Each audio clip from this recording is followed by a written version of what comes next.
right, welcome to the SwineTime podcast here at PIPESTONE. I am your host, Dr. Spencer Wean. I'm one of the veterinarians here at PIPESTONE. Been here for a while. I'm also one of the owners of PIPESTONE Holdings, and I have the great pleasure of hosting a podcast where I bring interesting people from within and without our company in to talk about interesting things. Today, I've got I got one of my favorite people here, Angie, and also Jon. Spencer, I think we're being a little loose with the interesting fact about who you're bringing in. Okay. Well, Angie and Jon, Angie Homann and Jon De Jong. And I'll let them introduce themselves, but they're two folks that work here at PIPESTONE doing different things, and they've got some interesting stuff to share with us today. I'll just turn it over to Angie first. Angie, why don't you tell us a little bit about yourself, what you do here, and we'll get into the topic a little bit later, and then we'll let Jon introduce himself. Great. Well, thanks for having me here today, Spencer. I work with the teams here at PIPESTONE who collect and manage our information. So I work with both the teams on the south side of things, so all of the team that collects that information, and then also on the farm stats side.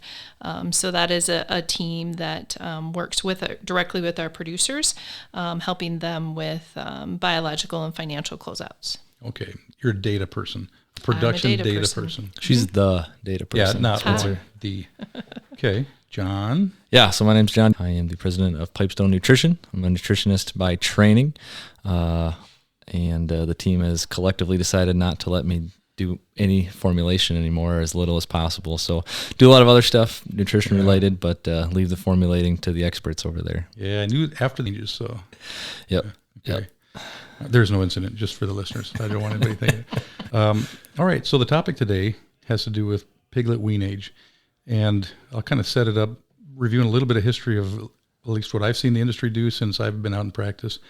If I go back to when I was college, it was medicated early weaning, because that was kind of the beginning of 3-site production and more confinement production. And we were weaning down to 12 to 15 days of age. It was very young. And then it kind of rose up because that was a very difficult pig, but it allowed us to get rid of a lot of diseases. And then it's kind of settled around 20 days of age. It was a real common number for a decade and a half.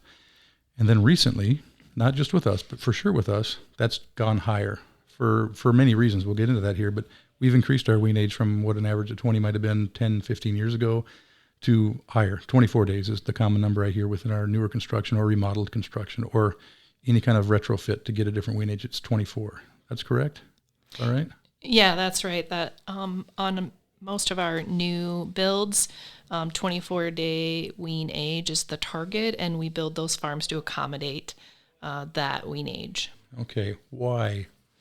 Yeah, so in 2016 and 2017, PIPESTONE Applied Research did some work to try to understand whether the move from an 18-day-old wean age to a 24-day-old wean age was valuable.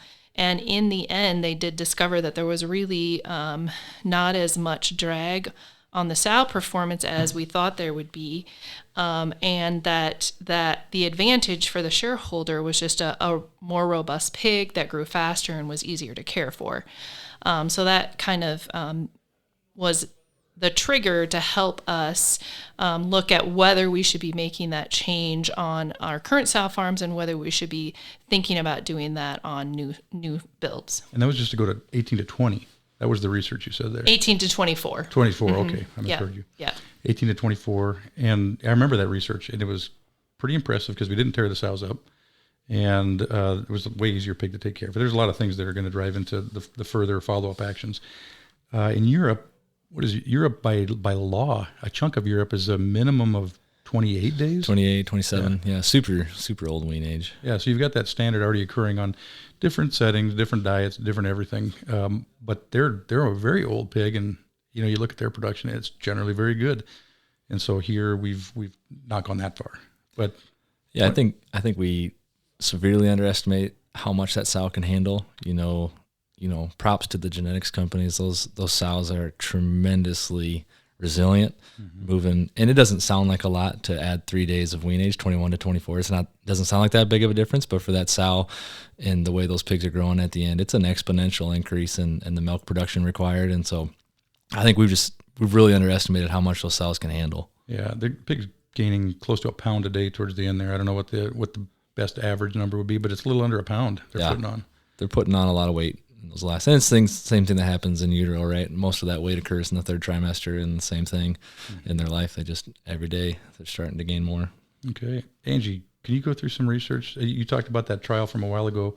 What's been done since then? Some numbers, the stats, the financial numbers. Yep, absolutely. So the original studies that were done returned an estimated value of about 60 cents per day of additional age. And so what we wanted to try to validate was that information, just to see if we could see that in the farm stats data that we have here now. And so we went back and we took a look at the last 5 years of information, and from 2017 to 2022, which is really kind of the time frame where we started ramping up that wean age and started to make those deliberate decisions to add additional age. We have seen on pigs that are sourced from Pipestone System sow farms, we have seen an increase in average daily gain of almost 1/10, so about 800ths. So that equates to about 9 pounds, just over 9 pounds of additional carcass weight that the producer is receiving over 160 days on feed. So that's from 21 to 24, 9 pounds of carcass weight, and that's only the farms that moved to 21 to 24. Or that's just the system average. That's just the system average. And so important to note that not 100% of the farms have moved to a 24-day-old wean age. And so if the average is moving that much, that means that the farms that moved from 21 to 24 are most likely even higher than that 9 pounds of carcass weight. And Angie, just for everyone, like how many pigs are represented in your data set there? Yeah, so the FarmSets data set has approximately 2 million pigs that are sourced from Pipestone managed sow farms. And so, it's cool that we have a group like Pipestone Applied Research that can go do, I think they did 2 wean age trials in 16 and 17, and the system starts to implement those trials, and then we can go back and take data annually, not in total, but annually on 2 million pigs and look at the real-time data, right? So you do a trial, and if, for me, was in the university a long time ago, but the comments are, well, you can't trust the research trial until you put it in the field. And so now we have great data. Not only do we have those trials, but we have 5 years worth of actual production data to say, you know what, there's probably something there. And it's pretty real. 9 pounds of carcass weight, maybe even more than that.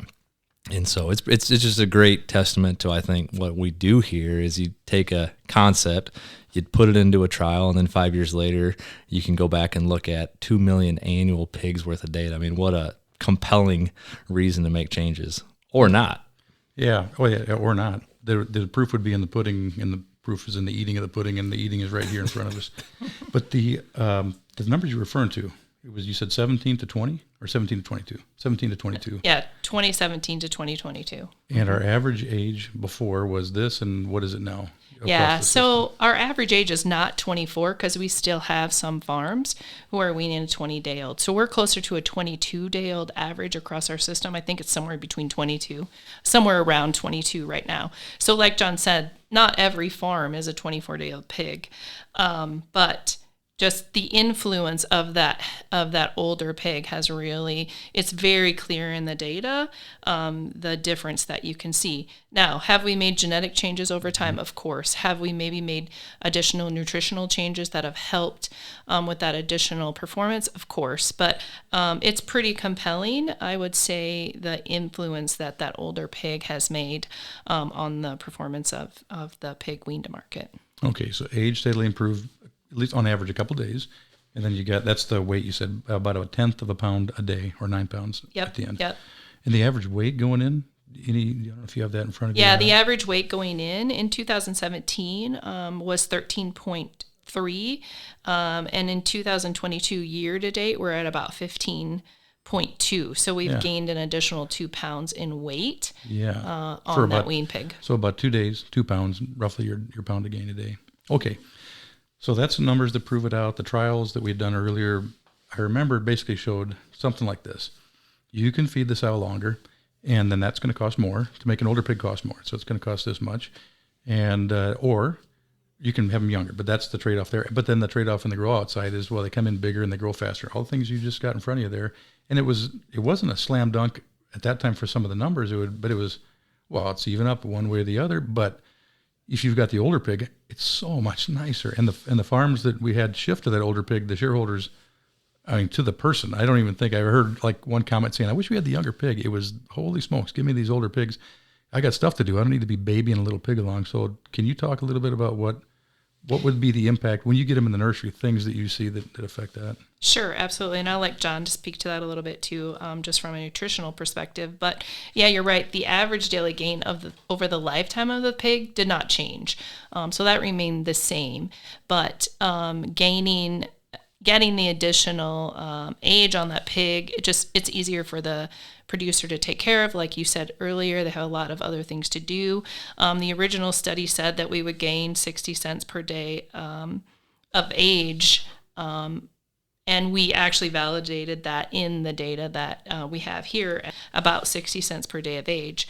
And that was not just necessarily average daily gain, but also the mortality influence on the performance as well.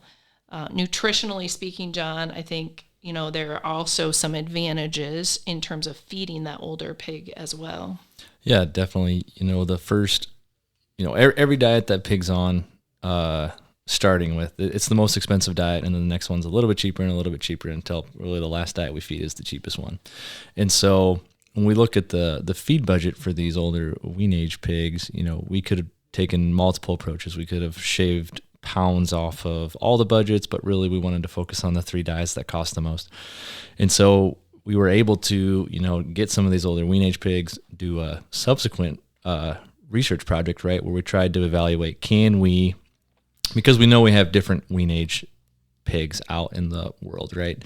And so for us to have 2 different nutritional platforms was going to be cumbersome and, a bit complicated. And so we thought maybe we can just manipulate the feed budget. So we were able to do that. A typical pig that's 21 days old will eat about 19.5 pounds of feed from 0 to 21 days. And we've been able to shave that down to under 15 pounds to that same pig. And so in essence, we shaved $1 of feed cost or more, $1.20 in feed cost off on that weaned pig in the first 3 weeks of its life. And so like Angie said, it's not that those pigs, we've magically shifted how fast they gain. We just get them to the barn when they're further along in their existing growth curve. The growth curves have all stayed the same. We're just catching that pig in the barn when he's further along on his growth curve. So he doesn't need as much feed, and he's going to grow what seems to us as faster, but in reality, he's on the same growth curve he was 3 years ago, plus some genetic improvement since then. But yeah. So one thing though, you said 60 cents. Jon said $1 of feed savings by shifting that. I'm curious, that 60 cents, does that include the extra cost of making the pig out of the unit? That includes that, right? It would have to. Yeah, absolutely. Yeah, okay. That was all taken into account in the original research study. So that I think the $1 that Jon is talking about here would actually be additional money in the pocket for a producer from a nutritional perspective, weaned to market. Okay. Mm-hmm. Okay, because yours is just gain. Mine was just gain, and I would say net you're somewhere around, I'm going to say somewhere around $4.50 to $5 a pig advantage that we found with today's current market for that additional, to go from, let's say, a 20-day-old to a 24-day-old pig. So the other thing I would mention that's important for the producers that we generally work with is that they're on a fixed time. So getting a pig to grow faster is extremely important to them, just to make sure that they're able to get that next set of pigs into the barn when they need to. And so not only did we see gain, but with that additional gain, of course, you're going to see a reduction in the amount of time that it takes in that barn. So over those 5 years, we've also seen a reduction of 7 days for average days on feed.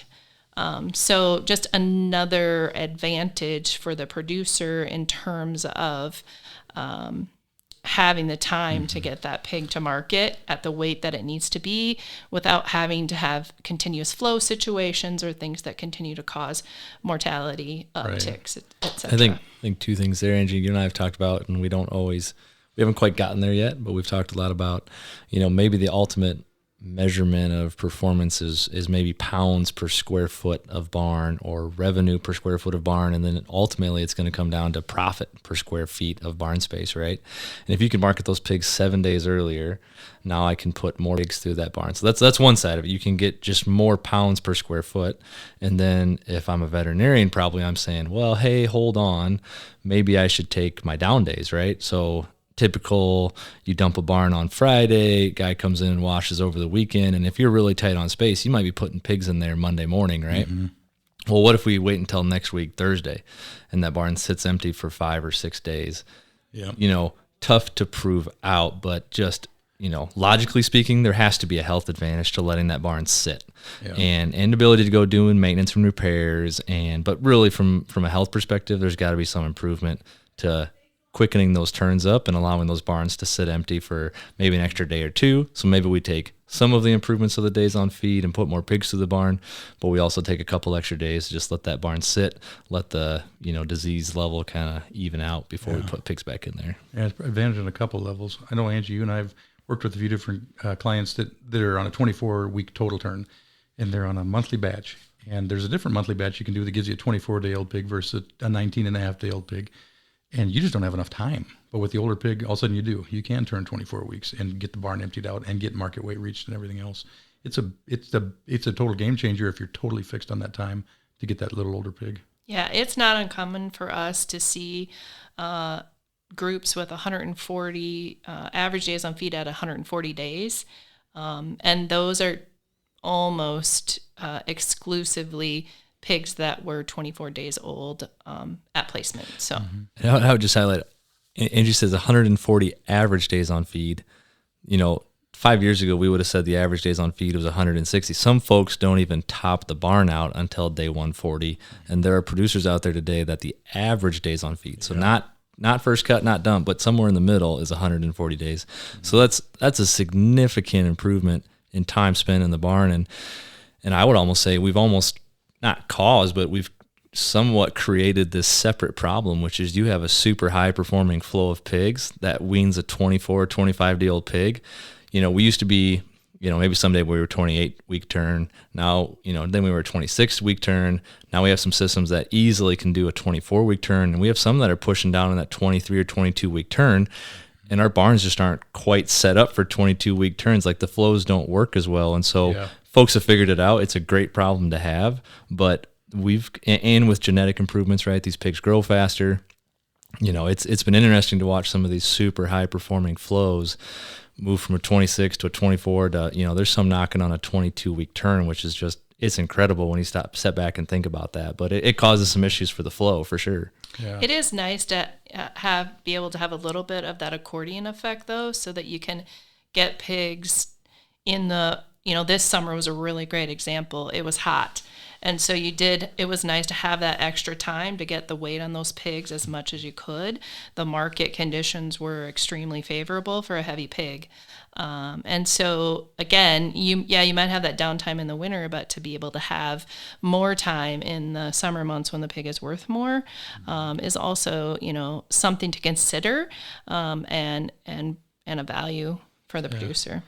Hey, one thing, going back to the sows, we talked about this a little before we started recording here, and that is a 20-day-old average or a 19-day-old pig average going out. There's a top end and a bottom end. The top end is an 18-pound pig, and the bottom end is a 7-pound pig or something like that.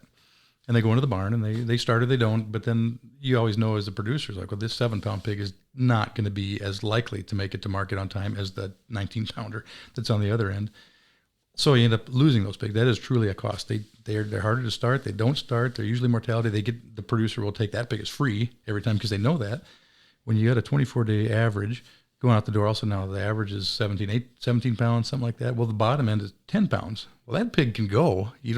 That pig is way easier to say, well, I forgive that age coming in. It's the same bottom end percentage of the bell curve, but that one goes. That one actually makes it. So there's more total pig capture going out. You don't lose that bottom end because the bottom end of the older pig goes. It makes it to the finish line.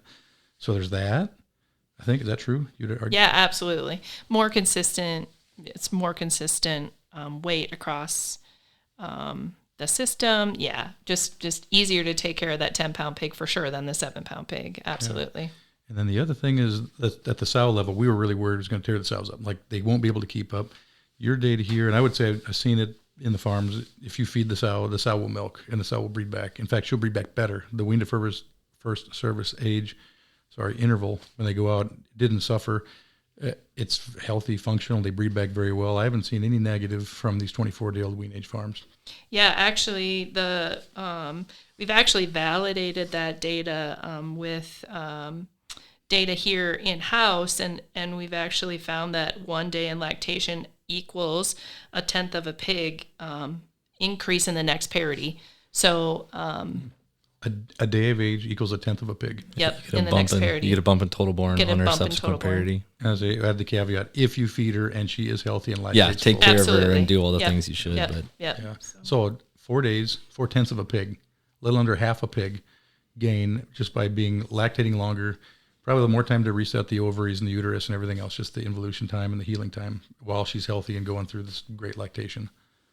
All right. I think it's pretty impressive. A lot of these farms have added farrowing space so that they can keep their output the same. And then if you would go back, and I don't maybe have the exact number, but if you would go back and look at 21 versus 24-day-old wean age farms, when you look at pigs weaned per female, I don't think there's any difference, and should be a little bit of a bump actually with that total born bump for the 24-day-old pigs. And so, what we thought was maybe going to be pretty hard on those sows is actually probably driven our sow production forward. We just had one of the best 10-week periods we've ever had from a managed sow perspective in terms of total weaned, and that's with the largest percentage ever of those farms weaning a 24-day-old pig. And so it definitely has not had a negative impact on sow performance.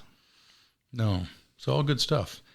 And really the bigger, besides the numbers, our shareholders are just telling us, I want an older pig. I mean, I've heard that so many times. I don't want a young pig. I want an older pig because I got other stuff to do, and they're easier to start and they're easy to raise and all the gain stuff. Yeah, absolutely. I work with quite a few contract growers in my job, and it's pretty interesting when you have a conversation with them about pig quality. If it's the first time they've received pigs from a farm that is weaning a pig that old, they're extremely happy with the ease of care required to take care of those pigs versus pigs that maybe came from a farm that had that smaller pig. So I think for our shareholders, when they're out there competing for space, which they all are, they're competing for the same space with integrators and other large producers in the area.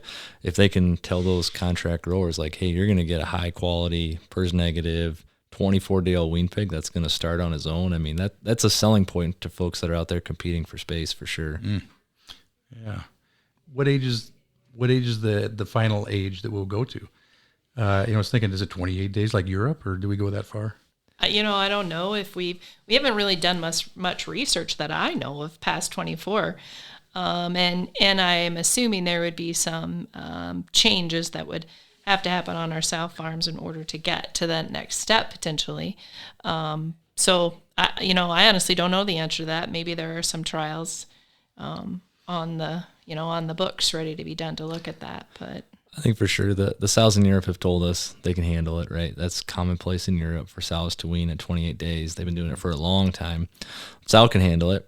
We don't like things like the word antibiotic free, but if it's coming, which I think we all believe it is to some extent, whether you believe it or not, or what shape or form it looks like, there's going to be some influence of some type of policy on our world. And so if you can wean a 28-day-old pig that's super healthy, and now he really starts, he has to require fewer antibiotics. There's just no way he doesn't, right? And so I would say for sure wean age is going to go up. Is there going to be some cap someday? Probably. We're not going to wean 100-day-old pigs off sows, right? But there will be some limit to the madness. But I think an older pig is always going to be better, and we all can just logically look at each other and say, yeah, an older pig's easier, better, require fewer antibiotics, all the things. It checks a lot of boxes. It just costs something, right? And so we just got to balance what it costs versus what it's worth. Mm-hmm. One farm that I work with, one of our system farms, had the capacity to make older pigs, and they were weaning 28, 29-day-old pigs for about a month. And you could see, okay, it was taxing the sow. At that point, I would say we all kind of looked and said that maybe is a bit more than we're ready for today. So I would say, where's the cap? I don't know if where it is, but it's not 24, but somewhere you probably do hit it where you're probably stressing the sow a little bit by lactating her that long with that many pigs. Without bringing any interventions into place. Yeah. So in any case, summary of this whole thing is older has generally been perceived as better, both by opinions of producers and proven out numbers, correct? Absolutely. Okay. We're probably not going backwards anytime soon to a younger pig. And in the future, maybe even older yet, but probably have to wade into that one carefully. 24 is the standard for us now. I think that's fair. For sure. I think all new construction is lined up to be 24, and there's a ton of retro projects coming that are going to push, I think, the remaining farms to a 24-day wean. So, okay, I think we covered it. Good stuff. Good to summarize. Angie, you had, in our recent publication, you had an article that you wrote in the Pipestone Journal. Was it last month or this month? Yeah, it was this past spring. Okay, I'm sorry, this past spring, sorry. Yep. But if anybody's out there has got that, I would refer to that, and there had some good information in it that you wrote. Jon, Angie, thank you for being here. I think that's about all the time we got. Yeah, thanks, Spencer. Appreciate it.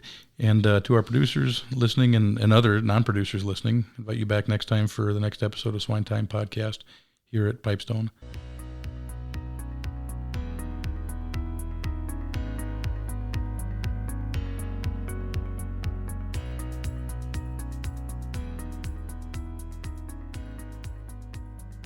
SwineTime podcast was created for the pork industry and individual pork producers around the country. Hosted by Dr. Spencer Wean with the Pipestone Veterinary Services, the podcast contains pork industry news, advancements in animal care, and how to enhance your productivity. Monthly podcasts are available on Spotify, Google Music, iTunes, Anchor, and on www.pipestone.com.